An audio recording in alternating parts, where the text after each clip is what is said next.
Last class में हमने देखा था कि किस तरह से प्रभुपाद जी को एक मायावादी के साथ रहना पड़ रहा था। और ये जो व्यक्ति थे, ये कभी भी नहीं चाह रहे थे कि इनके जो स्टूडेंट्स हैं ये प्रभुपाद जी से कुछ सुने और भगवान कृष्ण को as a supreme personality praise करें। अब हम आगे देखेंगे। आगे हमने देखा था कि प्रभुपाद जी उनके आनंद आश्रम में जाया करते थे और वहां पर वे कीर्तन किया करते थे। और कीर्तन में तो उनके स्टूडेंट्स भी उनको ज्वाइन करते थे और इन व्यक्ति को भी कोई ऐसी कुछ प्रॉब्लम नहीं थी कीर्तन में। पर फिलॉसफी उनको ना तो वो सुनते और ना प्रभुपाद जी को वो बोलने देते। सो ठीक है। Doctor Mishra was particularly fond of Prabhupada chanting. Prabhupada ji का कीर्तन करना उनको अच्छा लगता था। आप देखेंगे जो अ, गाना सुनना है, गाना अगर गाना बोले हम म्यूजिक सुनना सबको अच्छा लगता है। सबके अलग अलग टेस्ट भी होते हैं, किसी को बहुत लाउड म्यूजिक पसंद आता है, किसी को सॉफ्ट म्यूजिक पसंद आता है। लेकिन देखिए श्रीमद् भागवतम में नारद जी कहीं पर कोट करते हैं कि वास्तव में संगीत जो है, संगीत का जो भी अक्षर है वह भगवान के यश के लिए ही है। Devotees even they when they sing, तो वो भगवान के यश यश ही उसमें गाते हैं। तो यहाँ पर भौतिक जगत में आप देखेंगे कि जो लोग गाने वगैरह बनाते हैं वो किस किस के लिए बनाते हैं।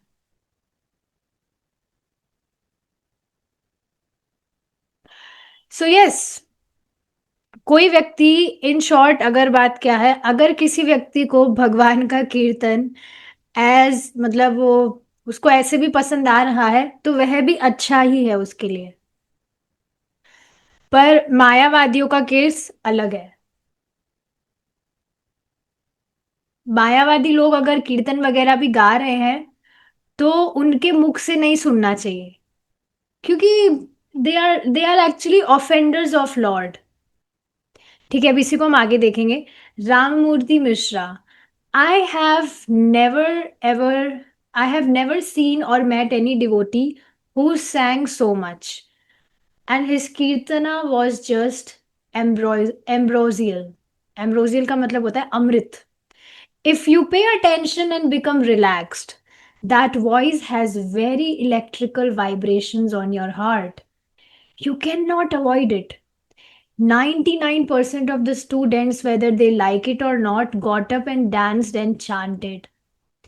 And I felt very blessed to meet such a great soul. Harvey Cohen, a visitor to Ashram. Everyone got up early and went to morning meditation. Dr. Mishra was dressed in a golden Indian style jacket, and his students were already deeply into it when I entered the room. All the cushions were taken, so I picked a spot in the back of the room where I could lean against the wall to facilitate my meditation. Seated at one side was an older Indian man in saffron cloth and wrapped in a pinkish wool blanket. He seemed to be muttering to myself, and I later discovered that he was praying.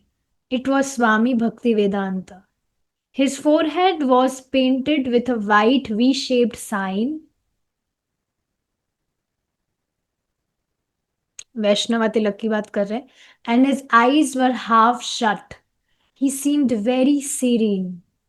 मतलब बहुत काम, बहुत peaceful Prabhupada ji दिख रहे थे इन व्यक्ति को। एक व्यक्ति आए थे हार्वे कोहन नाम के इसी आश्रम में।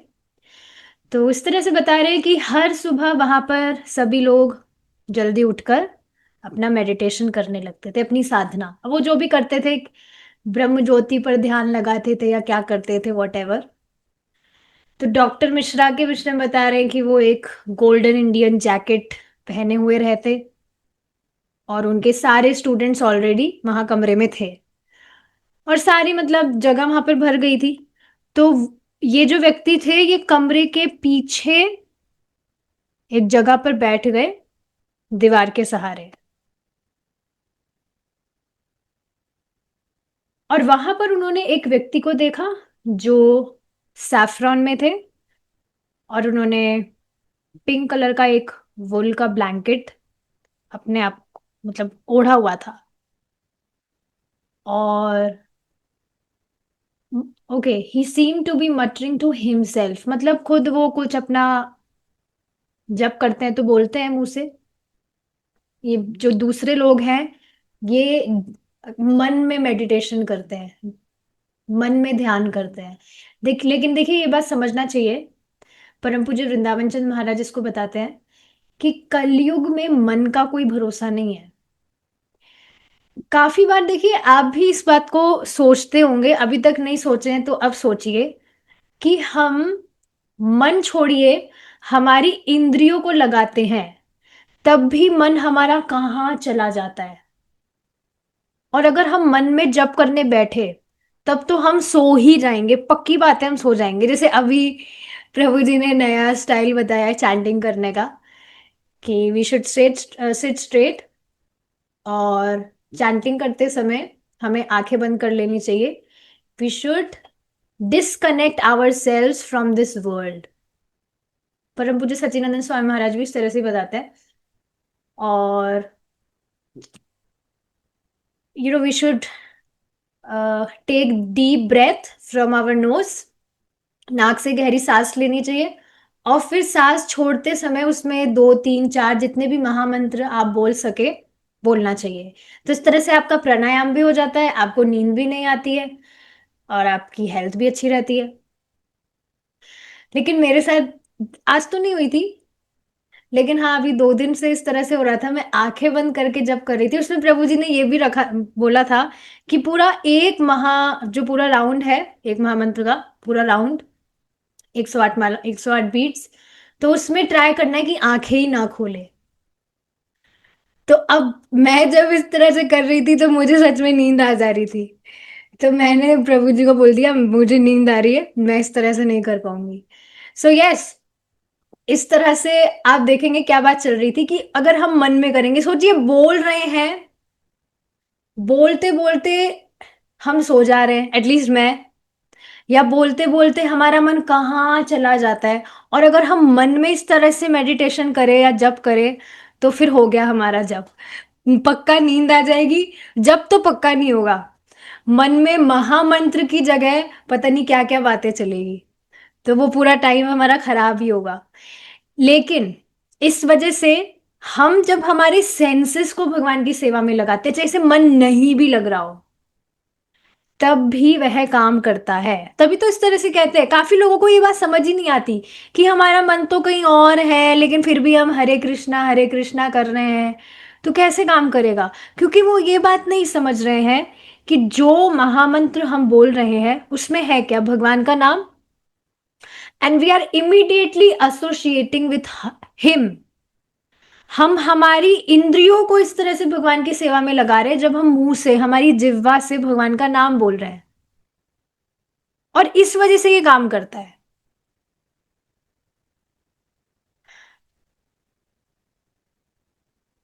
लेकिन इस तरह से आप देखेंगे जो ये मन में मेडिटेशन करते हैं या सांस का मेडिटेशन करते हैं, हो सकता है उनको कुछ हेल्थ वाइज कुछ बेनिफिट हो जाए, पर सेंस कंट्रोल जिस तरह से जो भक्त इस तरह से चांटिंग करते करते हैं, विजिबल साधना करते हुए जो नजर आते हैं, उनके जीवन में जिस तरह से सेंस कंट्रोल होता है उस तरह से आप बाकी लोगों के जीवन में नहीं देखेंगे।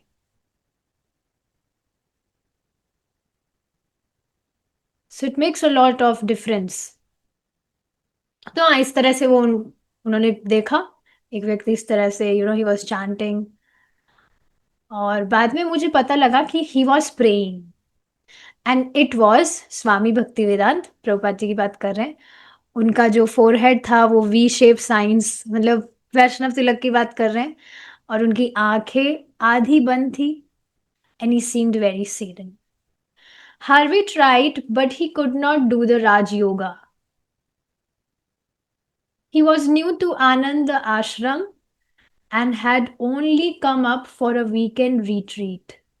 During his morning meditation, he found himself more attracted to the green mists above the lake outside the window than to the circle on the wall he was supposed to be meditating on. ऐसा ही होता है। ये बात मैं miss कर गई थी बताना। अब ये नेक्स्ट लाइन में ही इन व्यक्ति ने अपनी मन की बात बता दी यहाँ पर कि वो ये राजयोग जो था, अब आप समझ रहे हैं राज योगा मेडिटेशन कौन कराते हैं? ये भ्रमित कुमारियां यही तो कराती हैं, ब्रह्म कुमारी सॉरी, वो आर इल्यूजन भ्रम में है। सो ये राज योगा मेडिटेशन वहीं से आ रहा है। तो ये व्यक्ति नहीं कर पाए थे, जैसे मुझे बहुत अच्छे से याद है जब मैं बहुत नई नई थी भक्ति में, तो मैं भी यही समझ रही थी कि जैसे इसको इस मूवमेंट को फॉलो करो या ब्रह्म कुमारी इसको फॉलो करो या वो करो, सब एक ही बात है। तो मुझे किन्हीं व्यक्ति ने इनवाइट भी किया था दैट यू प्रैक्टिस राज योगा, बहुत कॉन्फिडेंस आएगा, बहुत शांति मिलेगी एंड ऑल दोज थिंग्स। तो मैंने ज्वाइन भी किया था। तो वो कुछ 14 दिन का होता है शायद, I am not exactly remembering the days, number of the days. तो वो रिकॉर्डिंग्स भेजते थे और उसको सुनना होता था, वीडियोस। तो उसमें पता नहीं वो क्या क्या उसमें वीडियो में फोटो दिखाते थे, रोशनी रोशनी रोशनी बहुत ज्यादा आती थी उसमें। और मुझे अभी तक वो सीन याद है, उसमें एक खाली सा प्लेनेट था वो पूरा, और इस तरह से ले जाकर आगे जाकर एक रोशनी, एक बिंदु से एक रोशनी निकल रही थी। मुझे देखकर ही मेरा मन ही नहीं कर रहा था कि मैं उसको करूं। मैं फिर भी अपने मन को समझाकर मैं कर रही थी कि मेरे लिए अच्छा है, मुझे कॉन्फिडेंस आएगा, ये होगा वो होगा।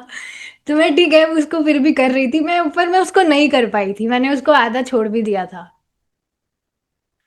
और वो जो मतलब वो जो थी, जिस तरह से रिकॉर्डिंग्स भेजती थी, so she was taking care. वो टाइम टाइम पर रिकॉर्डिंग भेजना, टाइम टाइम पर कुछ क्विजेस भी वो भेजती थी कि आपने सच में अटेंड किया है कि नहीं, या ऐसे ही। तो ये सारी चीजें थी पर मैं नहीं कर पाई थी। पर आप देखिए ना, यहाँ पर हम भगवान की कथा सुनते हैं, भक्तों के संग में चैंटिंग करते हैं, so it gives different satisfaction to our hearts, जो ये रोशनी वगैरह नहीं दे सकती। आप खुद सोचिए, we are social beings, plus we are searching for happiness, और उसमें भी हम टेस्ट चाहते, रस, टेस्ट नहीं रस चाहते हैं हम। मतलब इस बात को समझ रहे हैं, हम वॉइड नहीं रह सकते, ऐसा नहीं हो सकता कि सब कुछ खाली खाली हो जाए। वी वॉन्ट वेरिएशंस, हमें वेराइटीज चाहिए। पर ऐसा नहीं कि सब कुछ खाली खाली हो गया, सिर्फ एक बिंदु पर ध्यान लगाओ, रोशनी पर ध्यान लगाओ। इट्स वेरी डिफिकल्ट और बहुत ही टॉर्चरिंग है वास्तव में ये। और ये हमारी स्वरूपगत स्थिति है ही नहीं। आप खुद देखिए ना, हम यहाँ भौतिक जगत की भी बात करें तो हम किन वस्तुओं से आकृष्ट होते हैं, कहाँ हमारा मन धावित होता है? कोई सुंदर ब्यूटीफुल सीन है, वहीं पर अपने आप ही हमारी आंखें नहीं चली जाती क्या?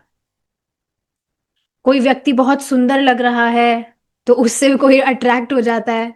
तो ये सभी कुछ भगवान के ऐश्वर्य है, और जिन भी चीजों से हम अट्रैक्ट होते हैं, ये भगवान के धाम का ही परवर्टेड रिफ्लेक्शन है यहाँ इस भौतिक जगत में।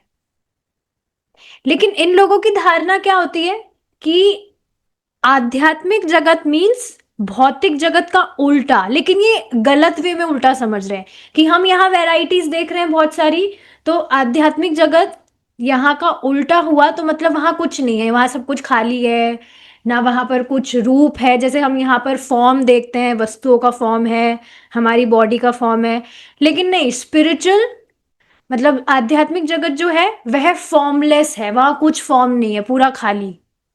ये इन लोगों की धारणा होती है।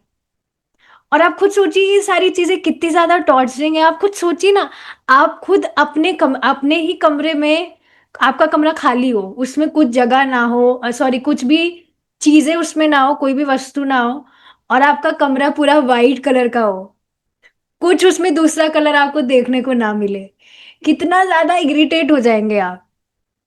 Our eyes always want to see beautiful things, varieties,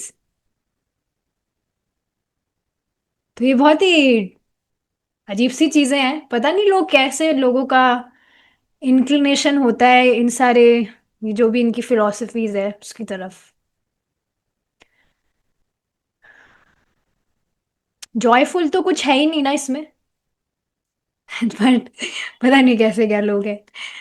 तो ये बात समझिए आप, जब हम मन में मेडिटेशन की बात आ रही थी, कि जब हम मन में मेडिटेशन करते हैं तो हम जो मेडिटेट करना चाहते हैं उसकी जगह हम किसी और चीज का ही मेडिटेशन करते हैं। जैसे महाराज एक बार बता रहे थे कि कोई व्यक्ति थे, वो कहीं पर, मतलब भक्ति है वो, पर वो ऐसे ही एक्सप्लोर करने के हिसाब से चले गए किसी दूसरे संप्रदाय में कि ये लोग बड़ा ध्यान व्यान करवाते हैं, मैं भी देखते देख कर आता हूँ कि ये लोग क्या ध्यान करवाते हैं। तो वहां पर सब लोग थे, बैठे थे, और वो उनके जो भी लीडर थे उन्होंने इस तरह से बताया कि हम बस बैठेंगे शांति से, एकदम शांत, और अब हम ध्यान करेंगे। तो महाराज बता रहे थे आधे से ज्यादा लोग तो वहां पर सो ही रहे थे, खर्राटे भी मार रहे थे। और वो जो व्यक्ति थे, जब वो इस तरह से वापस लौट कर आए तो उनसे पूछा गया कि भाई आप क्या कर रहे थे वहां पर, तो उन्होंने बताया मैं ध्यान कर रहा था। किस पर ध्यान कर रहे थे? कुछ नहीं, मेरे ध्यान में तो आ रहा था कि मेरा जो खेत है उसमें ट्यूबवेल्स जो है वो मैं चल्लू छोड़कर आ गया था, तो मेरे दिमाग में तो बस वही ध्यान चल रहा था कि उसको बंद करना है। तो यही सारी चीजें, सोचिए अब, इन सब चीजों का अगर व्यक्ति ध्यान कर रहा है तो कैसे वह अपनी आध्यात्मिक जीवन में प्रगति करेगा? क्योंकि वह ध्यान तो भौतिक वस्तुओं का कर रहा है ना। लेकिन जब हम भगवान का नाम जप कर रहे हैं तो ये भौतिक नहीं है। इनफैक्ट देखिए, चैंटिंग करते समय अगर जो भी आपकी मेटेरियल लाइफ है उसके अतिरिक्त अगर आपके माइंड में भगवान की लीलाएं स्मरण हो रही है, आप कुछ भी भगवान की कथा सुने, लेक्चर की कोई आप बात सुने, वो आपके दिमाग में आ रही है, तो वो भी बहुत अच्छा है। मेटेरियलिस्टिक चीजों का ध्यान करने से अच्छा है कि आप भगवान के विषय में ध्यान करें। हालांकि चैंटिंग करते समय सिर्फ चैंटिंग पर ही ध्यान देना चाहिए, नाम जब सुनने में ही ध्यान देना चाहिए, पर नाम जप करते समय अगर भगवान की लीलाएं भी आपके दिमाग में चल रही है, जैसे शाम को जो भागवतम में क्लास में जो कथा अभी चल रही है उससे रिलेटेड कुछ आपको कभी याद आ जाता है, so that is also good. Materialistic topics याद आने से काफी ज्यादा अच्छा है कि आपको ये सब कथा याद आती है। पर मैं ऐसा नहीं कह रही हूँ कि आपको चैंटिंग पर ध्यान ना देकर चैंटिंग करते वक्त आप फोर्सिवली अपने दिमाग में सोचे कि हाँ ये कथा मुझे स्मरण करनी है, ऐसा मैं नहीं कह रही हूँ। चैंटिंग करते समय नाम जब सुनने में ही ध्यान देना है। तो ये व्यक्ति इसी तरह से बता रहे थे कि वहां जो मेडिटेशन चल रहा था, और अ, दीवार पर एक सर्कल सा बना हुआ था, यही ज्योति वगैरह, उस पर ध्यान करने से अच्छा मेरा दिमाग बाहर जा रहा था। बाहर खिड़की से जो मुझे बाहर नजारा दिख रहा था वहां पर, there is a lake and green mist above the lake, वो ज्यादा मुझे अच्छा लग रहा था। अब देखिए यहां से इन्हीं व्यक्ति ने ये बात सत्यापित कर दी कि नहीं, कि ये वाइट सर्कल रोशनी देखने से ज्यादा अच्छा कि बाहर का जो ब्यूटीफुल सीनरी है, जो भी सीन है बाहर का, वो ज्यादा मुझे अच्छा लग रहा था। क्योंकि है ही हमारी प्रवृत्ति ऐसी, यहां आप जो भी सुंदरता देखते हैं उससे करोड़ों गुना सुंदरता, सुंदरता मतलब कैसी भी सुंदरता वो हो सकती है। कोई आपको नेचर का सीन बहुत अच्छा लग रहा है, कोई जगह वगैरह, या कोई व्यक्ति आपको कुछ सुंदर लग रहा है, तो उससे करोड़ों गुना सुंदरता भगवान के आध्यात्मिक धाम में है।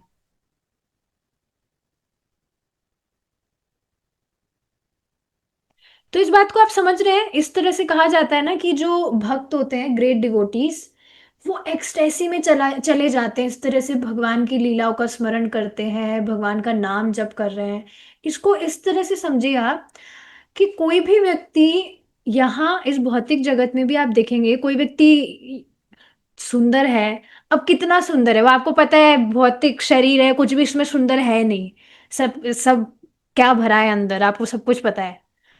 और टाइम के साथ में ये भी सब कुछ फेड हो जाएगा, जो भी उसको सो कॉल्ड सुंदरता लग रही है। तो ये थोड़ी बहुत सुंदरता या जो भी बाकी सारे जो भी चीजें हैं, उससे भी व्यक्ति किस तरह से मोहित हो जाता है। और भगवान के विषय में तो अगर रस की दृष्टि से बात की जाए, तो वो तो बहुत करोड़ों करोड़ों गुना बहुत ज्यादा है। इस वजह से भक्त एक्सटेसी में चले जाते हैं, क्योंकि संभाल ही नहीं सकते इतना ब्लिस।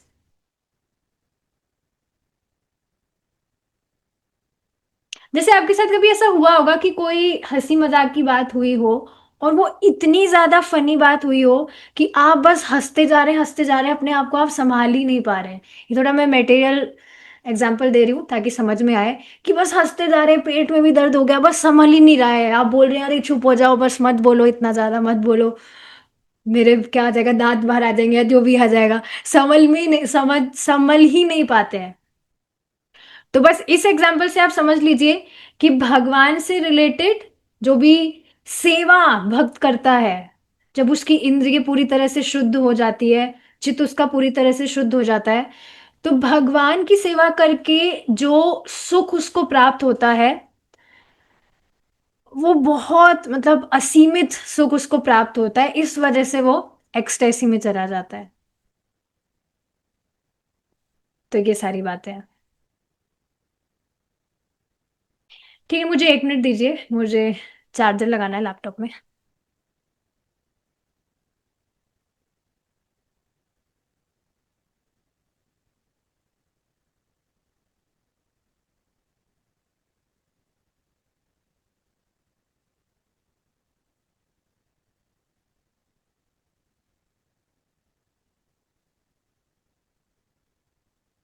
यस, आगे देखेंगे अब। तो यहाँ से इनको मतलब आप सोचिए, ये कोई ऐसे आध्यात्मवादी नहीं थे ये कोई व्यक्ति। He was a simple man who visited the ashram for the very first time. But इन्होंने भी देखिए अपना रियलाइजेशन यहाँ शेयर किया कि ये ज्योति से अच्छा तो बाहर का जो सुंदर दृश्य था, वहां मेरा मन आकृष्ट हो रहा था। Harvey. I went to my room. The rain was increasingly and beating against the windows. It was peaceful and I was glad to be alone. I read for a while. Suddenly, I sensed someone standing in the doorway, looking up. I saw it was the Swami. He was wrapped in his pink blanket like a shawl. Can I come in? He asked. I nodded yes. And he asked if he could sit in the chair in the corner. What are you reading? He smiled. Kafka's Diaries. I replied, feeling a little embarrassed. Oh, he said, and I put the book down. He asked what I was doing at the ashrama and if I was interested in yoga. What kind of yoga are you studying? I don't know much about it, I answered, but I think I had liked to study Hatha yoga. This didn't impress me. There was better things than this, he explained. There are higher, more direct forms of yoga. Bhakti yoga is the highest. It is the science of devotion to God. इसमें बहुत सारी बातें मुझे बोलनी है। तो देखिए, पहले तो समझते हैं क्या यहाँ पर बताया जा रहा है। ये जो व्यक्ति थे ये अपने कमरे में चले गए थे अपने घर पे। बहुत तेज बाहर बारिश हो रही थी, और बहुत तेज बारिश हो रही थी कि उनकी खिड़की पर बहुत तेज बौछारें पड़ रही थी बारिश की। एंड इट वॉज पीसफुल, और उनको बहुत अच्छा लग रहा था कि वो वहां पर अपने रूम में अकेले थे। कुछ देर उन्होंने कुछ पढ़ने लगे वो, लेकिन उन्होंने फिर अचानक से उनको लगा कि बाहर उनके गेट पर कोई खड़ा है। तो उन्होंने देखा, तो उन्होंने पाया वहां पर प्रभुपाद जी है। He was wrapped in his pink blanket like a shawl. तो वो पूछे प्रभुपाद जी कि क्या मैं अंदर आ सकता हूँ? मैंने कहा हाँ, आई आई। तो फिर वहां पर वो चेयर पर बैठे और उन्होंने पूछा कि आप क्या पढ़ रहे हैं? He smiled and said Kafka's diaries. वो कुछ भी देखिए, एक बुक है, मैं पढ़ रही थी आज, तो उसमें क्या बताया जा रहा था कि आप देखेंगे लोगों की पढ़ने की प्रवृत्ति है। ऐसा हो सकता है काफी लोग आपको बुक पढ़ते हुए ना दिखे, लेकिन फिर भी लोगों की प्रवृत्ति होती है, वो कुछ कुछ कुछ ना कुछ पढ़ना चाहते हैं। न्यूज़पेपर पढ़ेगा कोई, या अपने फोन में कोई कुछ ना कुछ पढ़ता रहेगा। तो लोगों की प्रवृत्ति ही है कि वो कुछ पढ़ना चाहते हैं। तो हाँ, इस तरह से बताया गया था उस बुक में कि प्रभुपाद जी की जो बुक्स हैं और जितने भी पूर्व आचार्य हैं, इन मतलब ये थोड़ी पुरानी बुक थी, जब बुक्स आई नहीं थी प्रभुपाद जी की, मतलब उससे पहले की बुक है वो। तो इसमें इस तरह से बताया जा रहा था कि लोगों की क्योंकि पढ़ने की प्रवृत्ति है, तो लोगों के पास में सही बुक्स होना जरूरी है। ऐसी बुक्स, ऐसे ग्रंथ उनके हाथ में होना जरूरी है जिनको पढ़ के उनको समझ आए कि उनको जीवन में करना क्या है। मनुष्य जीवन मिला है तो उनको करना क्या चाहिए। नहीं तो आप देखिए ना, लोग ठीक है पढ़ना चाहते हैं तो वो क्या क्या बुक्स पढ़ते रहते हैं। जैसे ये जो सात्विक मूवमेंट वाला ग्रुप है, ठीक है, उन्होंने बताया है अच्छी हैबिट फॉलो करनी चाहिए, बुक रीडिंग, बुक रीड करना चाहिए। पर मैं उसमें लोगों के पोस्ट देखती हूँ तो वो पता नहीं कौन कौन सी क्या क्या बुक्स पढ़ते रहते हैं लोग।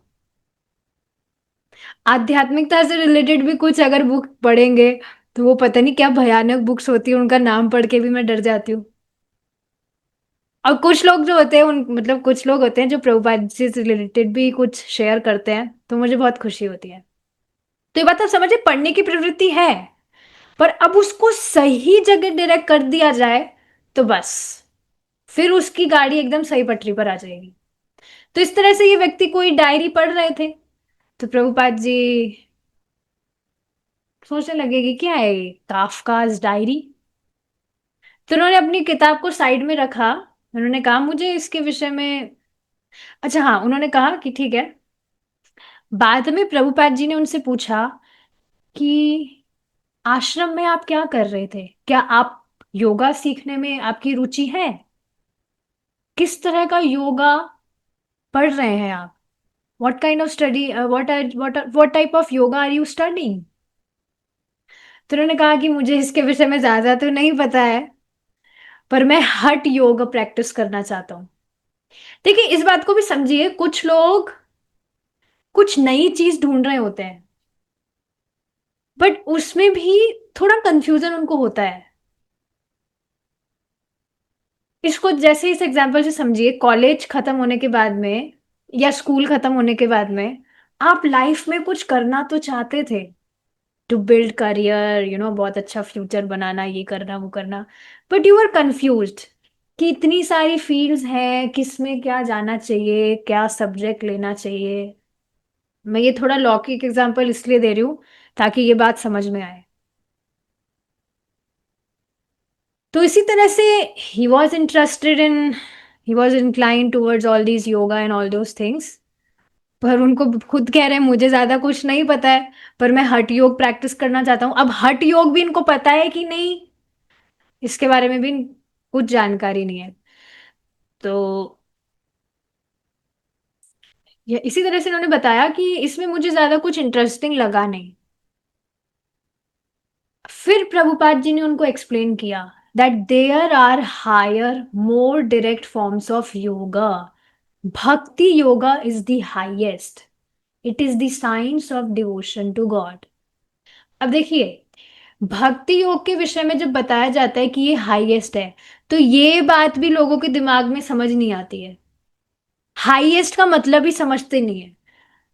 मतलब व्यक्ति ठीक है अपने आप को बहुत इंग्लिश में समझ सकता है कि मुझे बहुत इंग्लिश आती है या ये आता है वो आता है, पर इतनी सी बात उनको समझ नहीं आती कि जब बताया जा रहा है दैट दिस इज हाईएस्ट, तो इसके अलावा जितने भी योग पद्धतियां हैं वो इसके नीचे आ गई। तो जो नीचे है तो वहां पर क्यों जाना चाहिए? लेकिन नहीं, लोगों को कुछ मतलब मैं, मुझे आ रहा है कुछ लोगों का स्मृति हो रही है, तो हाँ उनको पता था भक्ति योग करना चाहिए, बट नहीं, वो कुछ और ही प्रैक्टिस करना चाहते थे। Anyways, everyone has different journeys. As he spoke, I got the overpowering realization that he was right. He was speaking the truth. A creepy, ecstatic sensation came over me that this man was my teacher. His words were so simple, and I kept looking at him all weekend.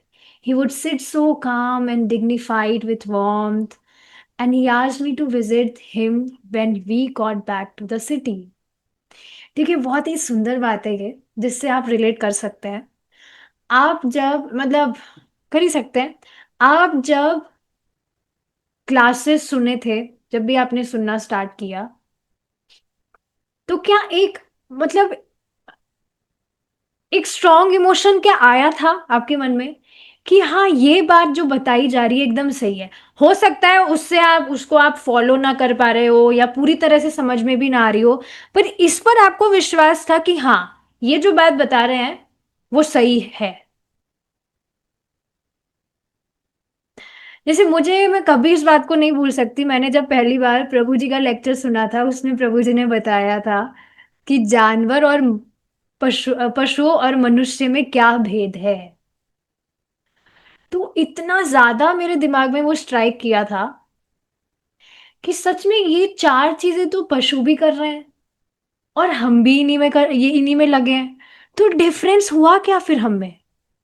बहुत तेजी से strike किया था।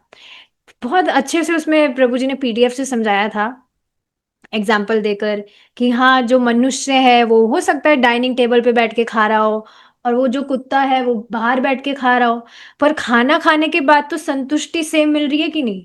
पेट उसका भी भर रहा है, हमारा भी भर रहा है, और ऐसी बाकी सारी चीजें। सोते हम भी है, वो भी सोते हैं, तो हम में और उनमें भेद क्या हुआ? ठीक है, हम यू नो वी हम घूमने चले जाते हैं, हम जॉब कर सकते हैं, हम पढ़ाई कर सकते हैं, पर अंततोगत्वा कर तो हमारा जो घूम फिर के रिजल्ट जो है एंड में, हम आते तो इन चार चीजों के लिए ही है, चार चीजों के लिए तो कर रहे हैं ये मेहनत जो हम कर रहे हैं। तो बहुत बहुत ज्यादा स्ट्राइक की थी मुझे ये बात। और बस इसी तरह से प्रभुपाद जी ने उनको ये बात बताई। अब भक्ति योग क्या है, ऐसा नहीं कि वो समझ रहे थे कि हाँ भगवान की भक्ति करनी चाहिए, परम लक्ष्य है जीवन का, नहीं, but yes this some emotion was overpowering him कि हाँ ये जो बात कह रहे हैं एकदम सही है। अब देखिए इसका कारण क्या है, बहुत इंटरेस्टिंग बात है, फिर हम रुकेंगे, इसको बात को समझिए आप। कोई भी व्यक्ति जो भी बोलता है, बोलते वक्त उसकी, जो भी वह बोल रहा है तो वो उसकी श्रद्धा से बोलता है। ये बात आप समझ रहे हैं? जैसे कोई व्यक्ति आपको स्पेशली अगर फ्री में वो आपको कोई बात बोल रहा है, उसका पैसा वगैरह वो नहीं ले रहा है, आपको कुछ वो गाइडेंस या सजेशन देने के लिए आया है, तो क्योंकि उसकी उन बातों में श्रद्धा है, तो वह अपनी श्रद्धा से उसको बोलता है, क्योंकि उसकी बात में उसकी श्रद्धा सम्मिलित है, कॉन्फिडेंस से बोलेगा वो, और उसकी श्रद्धा और कॉन्फिडेंस आपको प्रभावित कर ही जाएगा। और अब ये जो बात है, ये किसी मेटेरियलिस्टिक टॉपिक से भी रिलेटेड हो सकती है। जैसे कोई व्यक्ति आपको बहुत मतलब उसकी बहुत गहन श्रद्धा है इस बात पर कि भाई इंद्रिय तृप्ति जीवन का लक्ष्य है, मतलब ठीक है इंद्रिय तृप्ति शब्द वो नहीं बोलेगा, पर कुछ भी वो बोल सकता है, जो भी अलग अलग वेरिएशंस है इंद्रिय तृप्ति के, अपनी श्रद्धा से वह उस बात को बोलेगा, कॉन्फिडेंस से बोलेगा, so you will definitely get convinced. और क्या आप अपने भक्ति में आने से पहले आपका जो जीवन था, क्या उसमें आप ये बात नहीं देख रहे? कुछ भी वो बात हो सकती है जो सामने वाले व्यक्ति ने आपको बताई हो, एंड यू गॉट कन्विंस्ड,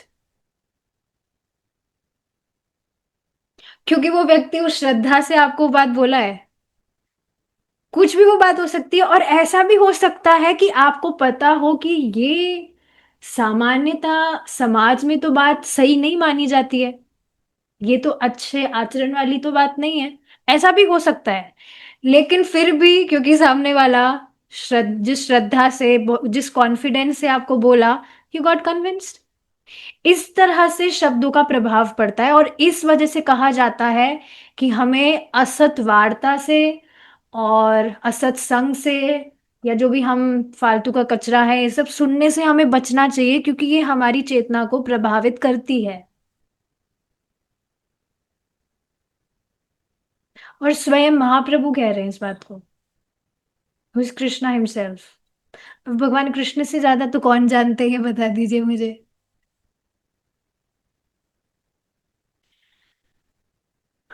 एक बात बोलकर मैं रुकूंगी यहाँ।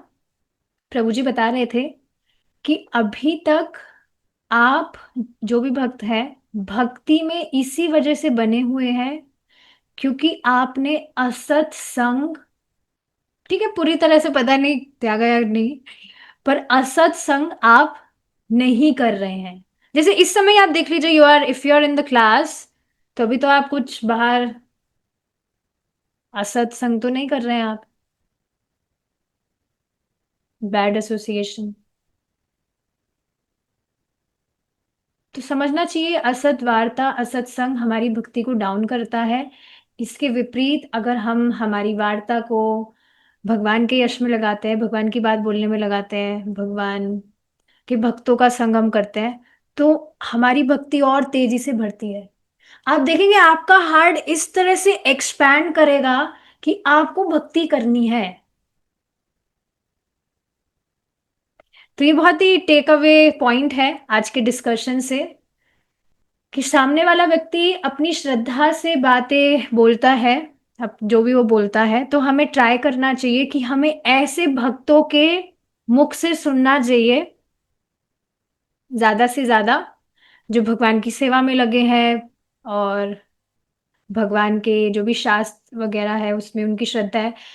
और उन लोगों से सुनने से बचना चाहिए जो मेटेरियलिस्टिक है।